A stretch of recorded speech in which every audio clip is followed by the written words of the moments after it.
मयूरी जे Chauhan, Indira Nagar 1 primary school.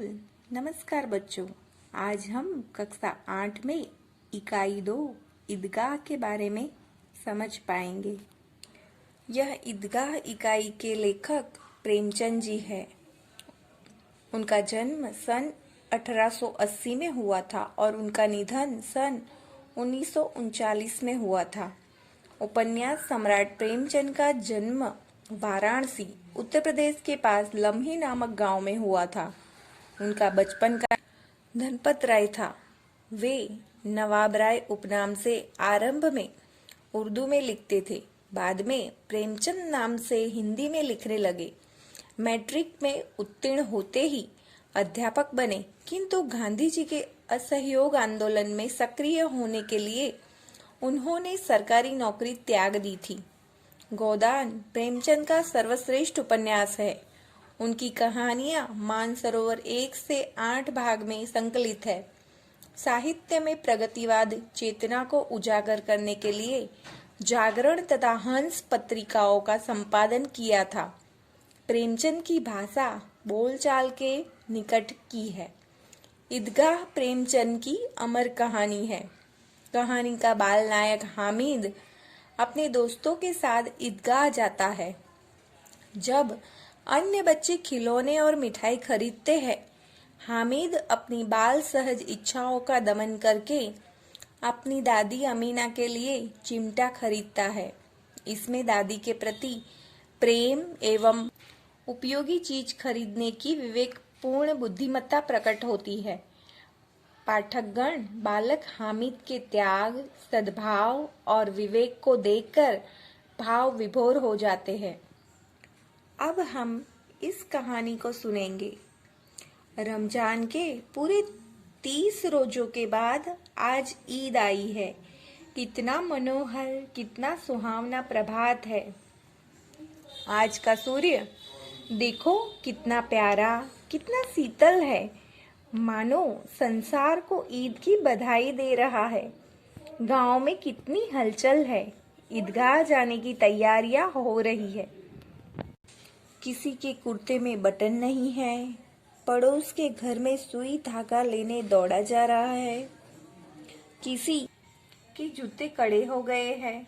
उनमें तेल डालने के लिए तेली के पास भागा जाता है। जल्दी जल्दी बैलों को सानी पानी दे दे। ईदगाह से लौटते लौटते दोपहर हो जाएगी। देखिए, यहाँ सभी ईदगाह जाने की तैयारी कर रहे हैं। 3 कोस का पैदल रास्ता, फिर सैकड़ों आदमियों से मिलना भेटना। दोपहर के पहले लौटना असंभव है। लड़के सबसे ज्यादा प्रसन्न हैं। किसी ने एक रोजा रखा है, वह भी दोपहर तक। किसी ने वह भी नहीं, लेकिन ईदगाह जाने की खुशी उनके हिस्से की चीज है। रोजे बड़े बूढ़ों के लिए होंगे, इनके लिए तो ईद है। रोज ईद का नाम रटते थे, आज वह आ गई। अब जल्दी पड़ी है कि लोग ईदगाह क्यों नहीं चलते। उनकी अपनी जेबों में तो कुबेर का धन भरा हुआ। बार बार जेब में से अपना खजाना निकालकर गिनते हैं और खुश होकर फिर रख देते हैं। महमूद गिनता है 1, 2, 3, ऐसे 10, फिर 12। उसके पास 12 पैसे हैं। मोहसिन के पास 1, 2, 3, 4, 5, 6, 7, 8, 9, ऐसे वो गिनता है। कुल मिलाकर 15 पैसे है। इन्हीं अनगिनत पैसों से अनगिनत चीजें लाएंगे। खिलौना, मिठाइयाँ, गेंद और जाने क्या क्या। और सबसे ज्यादा प्रसन्न है हामिद, गरीब सूरत दुबला पतला लड़का, जिसका बाप गत वर्ष हैजे की भेंट हो गया था। हैजा यानी एक बीमारी। फिर एक दिन माँ भी मर गई। अब हामिद अपनी बूढ़ी दादी अमीना की गोद में है और उतना ही प्रसन्न है। हामिद के पाँव में जूते नहीं है। सिर पर एक पुरानी टोपी है जिसका गोटा काला पड़ गया है। फिर भी वह प्रसन्न है। अभागिन अमीना अपनी कोठरी में बैठी रो रही है। आज ईद का दिन और उसके घर में दाना नहीं। इस अंधकार और निराशा में वह डूबी जा रही है। किसने बुलाया था इस निगोड़ी ईद को? निगोड़ी यानी दुष्ट, अनाथ। अमीना का दिल कचोट रहा है। गांव में बच्चे अपने अपने बाप के साथ जा रहे हैं। हामिद का बाप अमीना के सिवाय और कौन है?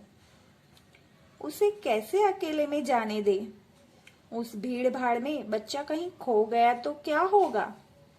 नहीं, अमीना उसे यूं न जाने देगी। नन्ही सी जान, 3 कोस चलेगा कैसे? पैरों में छाले पड़ जाएंगे। जूते भी तो नहीं है। कुल 2 आने पैसे बच रहे हैं। 3 पैसे हामिद की जेब में, 5 अमीना के बटुए में। यही तो बिसात है और ईद का त्योहार। अल्लाह ही बेड़ा पार लगाए। हामिद भीतर जाकर दादी से कहता है, तुम डरना नहीं अम्मा, मैं सबसे पहले आऊंगा। गांव में मेला चला और बच्चों के साथ हामिद भी जा रहा था। कभी दौड़कर आगे निकल जाता, फिर किसी पेड़ के नीचे खड़े होकर साथ वालों का इंतजार करता। हामिद के पैरों में तो जैसे पर लग गए हैं। वह कभी थक सकता था। बड़ी इमारतें आने लगी। यह अदालत है, यह कॉलेज है, यह कलाघर है। आगे चले। हलवाइयों की दुकानें शुरू हुई।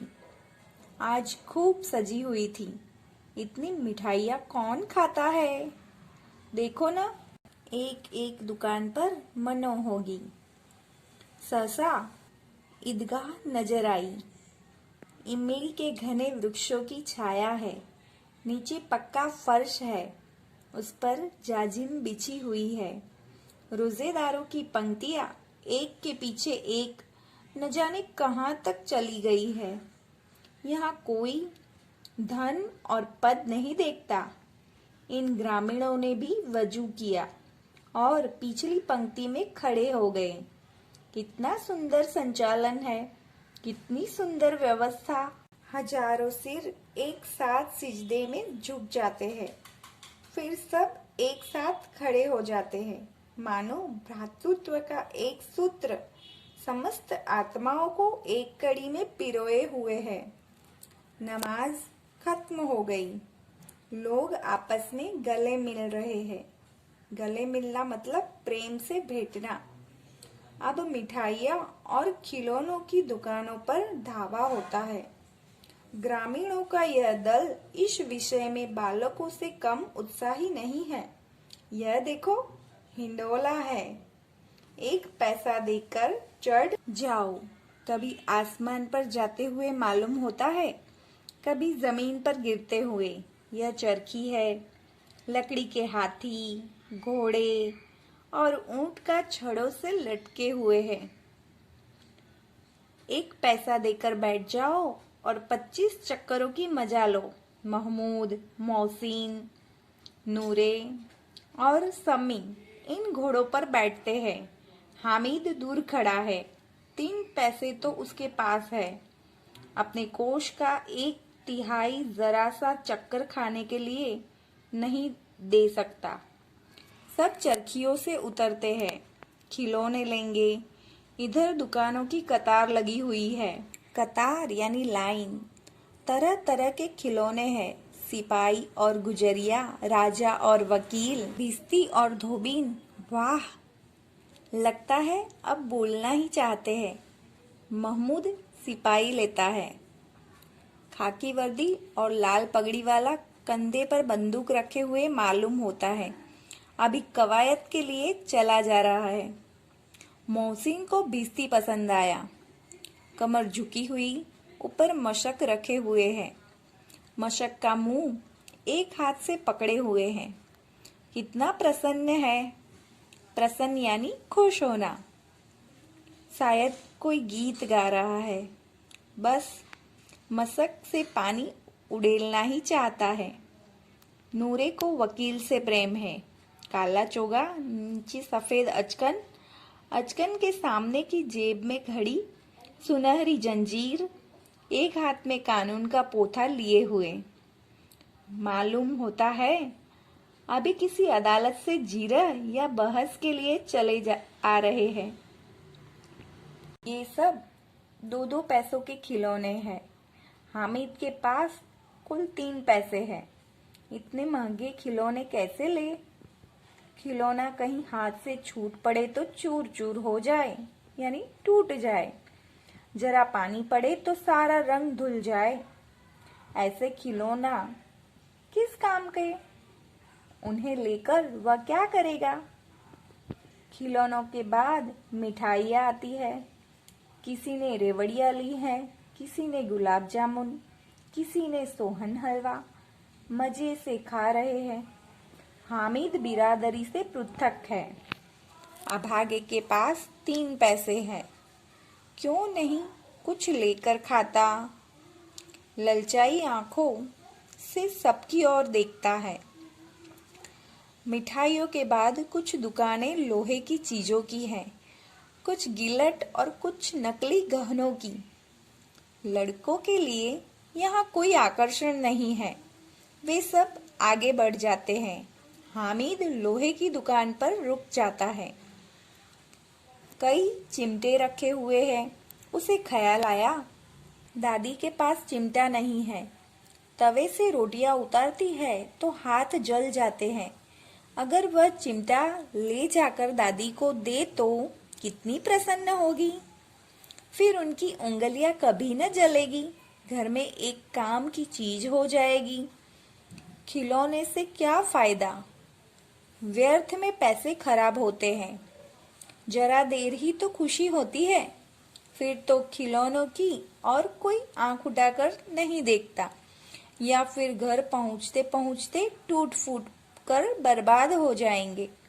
चिमटा कितने काम की चीज है। रोटियां तवे से उतार लो, चूल्हे में सेक लो।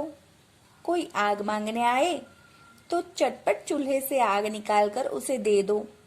अम्मा बेचारी को कहाँ फुर्सत है कि बाजार जाए, और इतने पैसे ही कहाँ मिलते हैं। रोज हाथ जला लेती है। हामिद के साथी आगे बढ़ गए हैं। सबील पर सब शरबत पी रहे हैं। देखो सब कितने लालची है।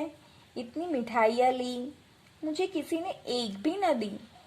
उस पर कहते हैं मेरे साथ चलो, मेरा यह काम करो, मेरा वह काम करो। अब अगर किसी ने कोई काम करने को कहा तो पूछूंगा, खाए मिठाइयाँ? आपका मुंह सड़ेगा, फोड़े फूसियाँ निकलेंगी, आपकी जबान चटोरी हो जाएगी। तब घर से पैसे चुराएंगे और मार खाएंगे। अम्मा चिमटा देखकर मेरे हाथ से लेगी और कहेंगी, मेरा बच्चा अम्मा के लिए चिमटा लाया है, कितना अच्छा लड़का है। इन लोगों ने खिलौनों पर कौन इन्हें दुआएं देगा। बड़ों की दुआएं सीधे अल्लाह के दरबार में पहुंचती है और तुरंत सुनी जाती है। मेरे पास पैसे नहीं है तो क्या, मैं गरीब सही, किसी से कुछ मांगने तो नहीं जाता। उसने दुकानदार से पूछा, यह चिमटा कितने का है? 6 पैसे लगेंगे। हामिद का दिल बैठ गया। फिर भी बोला, ठीक ठीक बताओ। ठीक ठीक 5 पैसे लगेंगे। लेना है तो लो, नहीं तो चलते बनो। हामिद ने कलेजा मजबूत करके कहा, 3 पैसे लोगे? और वह आगे बढ़ गया ताकि दुकानदार की घुड़कियां न सुने। लेकिन दुकानदार ने घुड़कियां नहीं दी, बुलाकर चिमटा दे दिया। हामिद ने उसे इस तरह कंधे पर रखा मानो बंदूक है। फिर सांस से अकड़ता हुआ संगियों के पास आया। मोहसिन ने हंसकर कहा, यह चिमटा क्यों लाया बुद्धू, इसका क्या करेगा? हामिद ने चिमटे को जमीन पर पटक कर कहा, जरा अपना भिस्ती तो जमीन पर गिराओ, सारी पसलियां चूर चूर हो जाए बच्चों की। महमूद बोला, तो ये चिमटा कोई खिलौना है? हामिद ने कहा, खिलौना क्यों नहीं है? अभी कंधे पर रखा, बंदूक हो गई, हाथ में ले लिया, फकीरों का चिमटा हो गया। चाहूं तो इससे मंजीरे का काम ले सकता हूँ। एक चिमटा जमा दूं तो तुम लोगों के सारे खिलौनों की जान निकल जाए। तुम्हारे खिलौने कितना ही जोर लगाए, मेरे चिमटे का बाल भी बांका नहीं कर सकते। बहादुर शेर है मेरा चिमटा। सम्मी ने खंजरी ली थी। प्रभावित होकर बोला, मेरी खंजरी से बदलोगे? 2 आने की है। हामिद ने खंजरी की और उपेक्षा से देखा। बोला, मेरा चिमटा चाहे तो तुम्हारी खंजरी का पेट फाड़ डाले, बस एक चमड़े की झिल्ली लगा दी। ढप ढप बोलने लगी। जरा सा पानी लग जाए तो खत्म हो जाए। मेरा बहादुर चिमटा आग में, पानी में, आंधी में, तूफान में बराबर डटा रहेगा। चिमटे से सभी को मोहित कर लिया। लेकिन अब पैसे किसके पास घरे थे? फिर मेले से बहुत दूर निकल आए हैं। धूप तेज हो रही है, घर पहुंचने की जल्दी है। बड़ों से जिद करे तो भी चिमटा नहीं मिल सकता। हामिद है बड़ा चालाक, इसीलिए उसने अपने पैसे बचा रखे थे। औरों ने 3-3, 4-4 आने पैसे खर्च किए, पर कोई काम की चीज न ले सके। हामिद ने 3 पैसों में रंग जमा लिया। सच ही तो है, खिलौनों का क्या भरोसा, टूट फूट जाएंगे। हामिद का चिमटा बना रहेगा बरसों। मोहसिन ने कहा, जरा अपना चिमटा दो, हम भी देखें। तुम हमारा भिस्ती लेकर देखो। महमूद और नूरे ने भी अपने अपने खिलौने पेश किए। हामिद को इन शर्तों को मानने में कोई आपत्ति न थी। चिमटा बारी बारी से सबके हाथ में गया और उनके खिलौने बारी बारी से हामिद के हाथ में आए। कितने खूबसूरत खिलौने थे। रास्ते में महमूद को भूख लगी। उसके बाप ने केले खाने को दिए। महमूद ने केवल हामिद को अपना साथी बनाया। उसके अन्य मित्र मुंह ताकते रह गए, यानी देखते ही रह गए। यह उस चिमटे का प्रभाव था। 11 बजे सारे गांव में हलचल मच गई। मेले वाले लौट आए। मोहसिन की छोटी बहन ने दौड़कर भिस्ती उसके हाथ से छीन लिया और मारे खुशी से उछली तो मियाँ भिस्ती नीचे आ रहे और सुरलोक सिधारे, यानी उसका रमकड़ा, उसका खिलौना टूट गया। मियाँ नूरे के वकील का अंत इससे भी ज्यादा गौरवमय हुआ। वकील जमीन पर या ताक बैठ नहीं सकते, उनकी मर्यादा का विचार तो करना ही होगा। दीवार में 2 खूंटियां गाड़ी गई। उन पर लकड़ी का एक पटरा रखा गया। पटरे पर कागज का एक कालीन बिछाया गया। वकील साहब राजा भोज की भांति सिंहासन पर बिराजे। नूरे ने उन्हें पंखा झलना शुरू किया। अदालतों में खस की टट्टियां और बिजली के पंखे होते हैं, क्या यहाँ मामूली पंखा भी न हो? बांस का पंखा आया और नूरे हवा करने लगा। मालूम नहीं पंखे की हवा से या पंखे की चोट से वकील साहब स्वर्ग लोक से मृत्यु लोक में आ रहे और उनका माटी का चोला माटी में मिल गया। फिर बड़े जोर शोर से मातम हुआ और वकील साहब की अस्थियां धूरे डाल दी गई। अब मियाँ हामिद का हाल सुनिए। अमीना उसकी आवाज सुनते ही दौड़ी और उसको गोद में उठाकर प्यार करने लगी। सहसा उसके हाथ में चिमटा देखकर वह चौंकी। चौंकना यानी आश्चर्य होना। बोली, ये चिमटा कहाँ से लाया? मैंने मोल लिया है। के पैसे में? 3 पैसे दिए। अमीना ने छाती पीटी। यह कैसा बेसमझ लड़का है कि दोपहर हुआ, कुछ न खाया न पिया, लाया क्या? चिमटा। सारे मेले में तुझे और कोई चीज न मिली जो यह लोहे का चिमटा उठा लाया? हामिद ने अपराधी भाव से कहा, तुम्हारी उंगलियां तवे से जल जाती थी, इसीलिए मैंने लिया। बुढ़िया का क्रोध तुरंत स्नेह में बदल गया। बच्चे में कितना त्याग, कितना सद्भाव और कितना विवेक है। दूसरों को खिलौने लेते और मिठाई खाते देखकर इसका मन कितना ललचाया होगा। इतना जब्त इससे हुआ कैसे? जब्त यानी धीरज, धैर्य। अमीना का मन गदगद हो गया। वह रोने लगी। दामन फैलाकर हामिद को दुआएं देती जाती थी और उसकी आंखों से आंसू की बड़ी बड़ी बूंदें गिरती जाती थी। अच्छा बच्चों, कैसी लगी ये हामिद की कहानी? जरूर अच्छी ही लगी होंगी। तो अब हम ऐसे ही किसी नेक्स्ट वीडियो में फिर से मिलेंगे। तब तक के लिए बाय बाय।